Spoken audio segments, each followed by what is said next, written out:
संसद में अगर नेता मान जाए, प्रस्ताव पारित हो जाए, कानून बन जाए, तो स्विट्जरलैंड से ये पैसा चुपचाप आ जाएगा और दूसरी बैंकों से आ जाएगा 110 लाख करोड़। और अगर संसद से नहीं हो पाया किसी कारण से, तो हमारी दूसरी तैयारी है, और वो तैयारी ये है कि अगर ये वर्तमान संसद हमारे इस रास्ते में रुकावट बनती है और हमारे सपने को पूरा होने से रोकती है, तो पूरी संसद भवन को हम बदल देंगे और उसमें नए नेताओं को चुनकर लेके जाएंगे जो इस काम को करेंगे। हमारी तैयारी है कि देश में से 350 से 450 एमपीज को जिताकर लाएंगे और इस एक विषय पर संसद का प्रस्ताव पारित करवाएंगे। ये भी तैयारी है।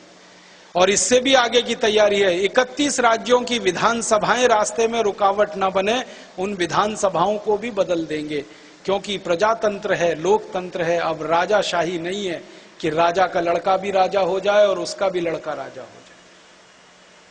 लोकतंत्र की शक्ति का उपयोग करेंगे, संसद से करवाना है ये काम। वर्तमान संसद करे, नहीं तो नई संसद करे।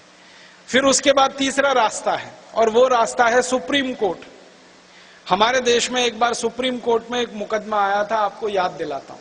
नरसिम्हा राव इस देश के प्रधानमंत्री थे।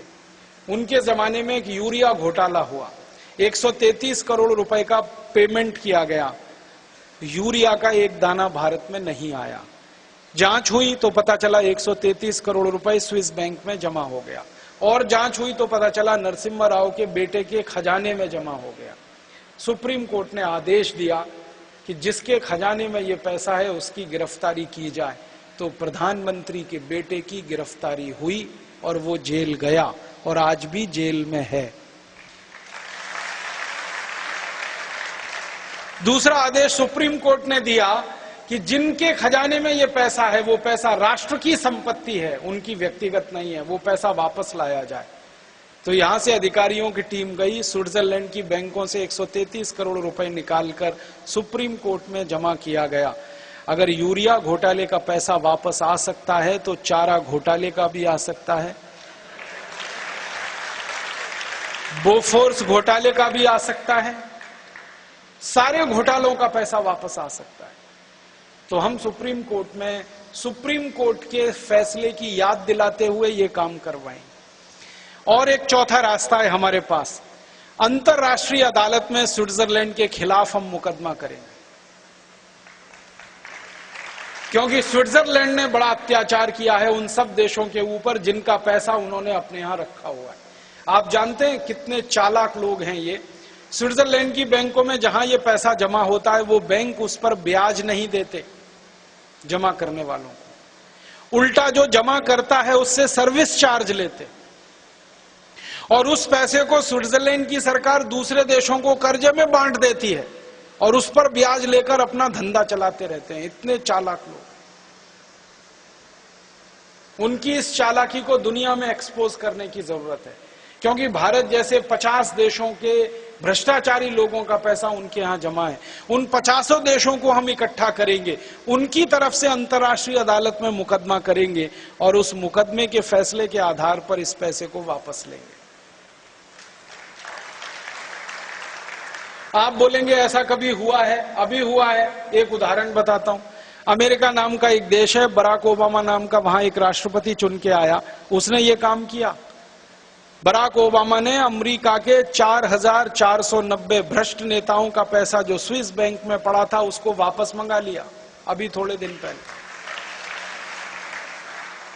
उसके लिए बराक ओबामा ने अपनी संसद में एक ही प्रस्ताव पारित किया था कि अमेरिका के इतिहास में जिन नेताओं ने यह पैसा लूटकर विदेशी बैंकों में रखा है वो अमेरिका की संपत्ति है, और स्विट्जरलैंड की सरकार ने $470 अरब अभी अमेरिका को वापस दिया है। तो अगर अमेरिका ये कर सकता है तो भारत क्यों नहीं कर सकता? अंतर इतना ही है कि अमेरिका में एक बराक ओबामा आ गया है, भारत में बराक ओबामा कोई आ जाएगा आने वाले समय में, क्योंकि भारत माता की विशेषता है कि जब जरूरत पड़ती है ऐसे सपूतों को जन्म देती है ये धरती। जरूरत पड़ी तो सरदार पटेल को जन्म दे दिया, जरूरत पड़ी तो भगत सिंह ऊधम सिंह को जन्म दे दिया, जरूरत पड़ी तो झांसी रानी लक्ष्मीबाई को जन्म दे दिया। अब फिर जरूरत है तो फिर ऐसा कोई सपूत निकलेगा और करेगा इस काम को। ये विश्वास हमें है और ये पैसा आएगा। हम तो कई बार ये भी सोचते हैं कि हम चाहें तो दादागिरी करके भी इस पैसे को ला सकते हैं। सारे कानून एक तरफ दुनिया में है। मुझे तो कभी कभी एक मजाक सूझता है आपको कहने के लिए, आप इस पे हंसे नहीं, बैठ जाइए चुपचाप, थोड़ी देर में बात करिए, कि भारतवासी अगर इकट्ठे हो जाएं सबके सब और इकट्ठे होकर पेशाब भी कर देंगे तो स्विट्जरलैंड बह जाएगा। इतना छोटा सा देश, आर्मी नहीं है स्विट्जरलैंड के पास, आपको मालूम है, पुलिस नहीं है, नेवल फोर्स नहीं है, एयर फोर्स नहीं है, कुछ नहीं है। आप चाहें तो दादागिरी करके सारा पैसा ला सकते हैं। और हम अकेले दादागिरी नहीं करेंगे, 50 देश खड़े हो जाएंगे। भागेगा कहां स्विट्जरलैंड, जाएगा कहां? बैंकें तो इसी दुनिया में हैं उनकी। और अब इतना आसान है ये काम करना। अंतरराष्ट्रीय संस्था है यूनाइटेड नेशन, उसने प्रस्ताव पारित कर दिया है कि दुनिया के सब देश जिनके खाते स्विट्जरलैंड में है वो बंद करवाएं, अपने खातों को पैसा लेके जाएं। क्योंकि एक नई जानकारी मिली है, वो ये कि जिन खातों में भ्रष्ट नेताओं का पैसा है उन्हीं खातों में आतंकवादियों का भी पैसा है। खाते एक ही हैं। ये नई जानकारी अभी आई है, यूनाइटेड नेशंस ने बताया। और यूनाइटेड नेशंस आतंकवाद के खिलाफ बड़ा अभियान चला रहा है।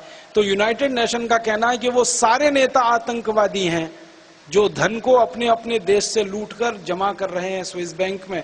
बस अंतर इतना है कि ये आर्थिक आतंकवादी हैं, वो राजनीतिक आतंकवादी। तो यूनाइटेड नेशन मदद करने को तैयार है हमारी। हो सकता है ईश्वर की कोई योजना है, वरना इतनी अनुकूलता कभी नहीं होती। और ईश्वर की उस योजना में हम तो निमित्त मात्र हैं। करवाने वाला और करने वाला तो कोई और है। वो चाहता है कि भारत माता सुजलाम सुफलाम बने, वो चाहता है कि भारत माता समृद्धशाली बने, वो चाहता है कि भारत माता फिर से विश्व गुरु बने, वो चाहता है कि भारत का सम्मान फिर से दुनिया में हो। इसलिए वो ये सब करवा रहा है। तो ये पैसा तो आएगा। आने के बाद क्या करना है उसकी पूरी योजना हमने बनाई है, पूरा ब्लूप्रिंट तैयार किया है। भारत स्वाभिमान की तरफ से थोड़े दिन में हम देश के सामने वो जारी करेंगे।